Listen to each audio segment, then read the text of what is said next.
보겠습니다. 우리 중금속 하면 대표적인 게 납하고 수은이거든요. 얘네들은 시험 문제가 자주 나오는데 특히 비교돼서 많이 나옵니다. 그래서 조금 구분하시는 게 좋아. 납하고 수은. 일단 초기 증상은요. 수은은 설사부터 시작합니다. 그래서 저는 이렇게 해서 시으시니까 설사.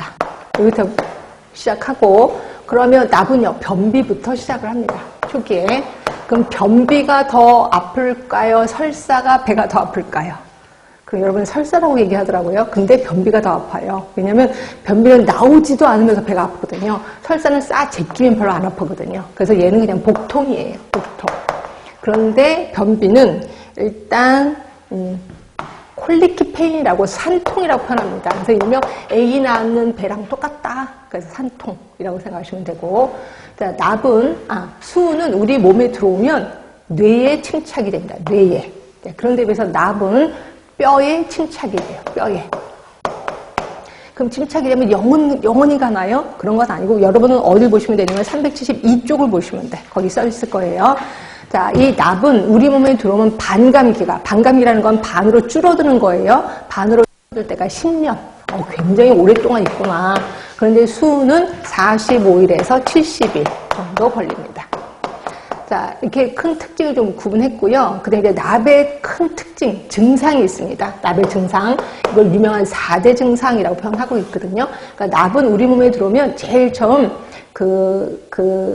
적혈구를 공격을 해요. 그럼 적혈구가 다 파괴가 돼요. 그죠? 그러면 우리 몸의 보상으로 모양이 이상한 적혈구가 태어나거든요. 그 모양이 이상한 적혈구를 거기 보시면 호염기성 과립적혈구라고 표현합니다. 호염기성 과립적혈구. 모양이, 그러니까 적혈구가 원래 이렇게 생겼어요. 이렇게 생겨서 얘가 조그만 혈관을 가면 몸을 이렇게 구부리면서 들어가거든요. 좁은 혈관을 들어갈 때. 그런데 그 호염기성 과립적혈구는 그냥 동그라미야. 그럼 얘가 조그만 혈관으로 가면 다 터져버려요. 결국 얘마저도 죽어요. 얘가 죽은 시신이 거기 보시면 코프로폴필린이라고 보이실 겁니다. 코프로폴필린이 소변 중에 검출이 돼요. 결국 우리 몸에 있는 적혈구는 다 없어지는 거야. 그럼 피부가 허옇겠구나. 네, 맞아요. 빈혈로 인한 피부 창백이 일어나는 거고. 또 하나가 이 납이 침착이 되는데 어디에 침착이 되냐면 또 구강치음부에 침착이 되거든요. 구강치음부 하면 우리 치아가 있으면 여기에 침착이 돼요. 거기에 청회색선에 납이 침착이 되거든요. 그래서 되게 무서운 게 이 사람들 씩 웃잖아요. 입이 뻥 뚫, 그러니까 피부는 허연데 거기는 청회색선이야. 씩 웃으면 되게 무섭습니다. 그래서 멀리서 보면 무슨 입만 뻥 뚫려져 있는 것 같은 느낌이 들어요. 그래서 되게 특이한 외모를 갖고 있는 게 납중독이라고 보시면 돼. 결국 4가지 4대 증상을 기억해 두시는데 순서대로 기억해 두시는 게 좋아. 호염성 과립적혈구, 그리고 얘가 죽은 시신이 코프로폴필린, 결국 피부 창백, 그리고 청회색 선의 납이 구강치음부에 침착이 된다. 여기서 기억해 두시면 되죠. 그럼 수은은요? 자, 수은은 구내염 일어납니다. 구내에 염증이 생기는 거야. 아까 구강치음부에 납이 침착되는 거랑 헷갈리시면 안 돼. 구내 염증이 생기는 건데 염증이 심해. 그럼 출혈까지 오겠구나. 네, 맞아요. 구내 출혈. 괜찮습니다. 자, 그리고 또 하나 증상이 근육 진전. 손을 떨어요. 근육 진전입니다. 네, 진전은 손을 떠는데 뭐랑 똑같으면 알코올 중독자랑 똑같아요. 손을 막 떱니다. 근데 이걸 어떻게 하냐면 손을 앞으로 뻗어보세요 하고 손을 뻗잖아요. 손을 막 바로 떨어요. 또는 컵에다 물을 잔뜩 떨고 이게 먹어보세요 하고 막 컵을 이렇게 떠느라고 물을 한 잔도 못 먹는다라고 보시면 돼요. 또 글도 쓰라면 글도 삐뚤삐뚤거리고 난리가 납니다. 근데 이게 근육 진전 일어나는 거고, 그다음에 정신 증상이 일어나는데 이 정신 증상이 뭐냐면 가장 대표적인 게 부끄러움을 많이 탑니다. 되게 부끄러워요. 별것도 아닌데 혼자 뻘개지고 막 부끄러워합니다. 그러면 그런 수은 중독.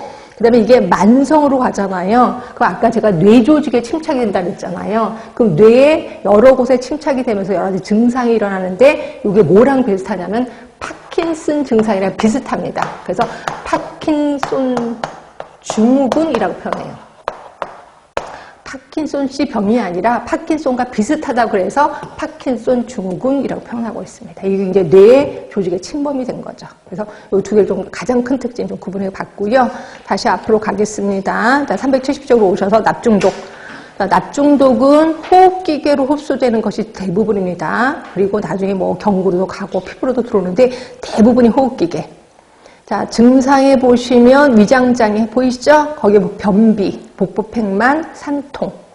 그 다음에 아까는 제가 얘기 안 했지만 이것도 기억해 주셔야 돼. B번에 보시면 마비가 오는데 리스트 드롭이라고 해서요. 손이 이렇게 이제 딱 기역자로 꺾여요. 이렇게 딱 기역자로 리스트 드롭. 이게 납축력의 가장 큰 특징.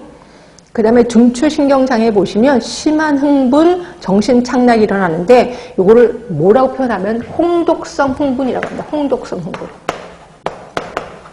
그러니까 홍독성 흥분인데, 그러니까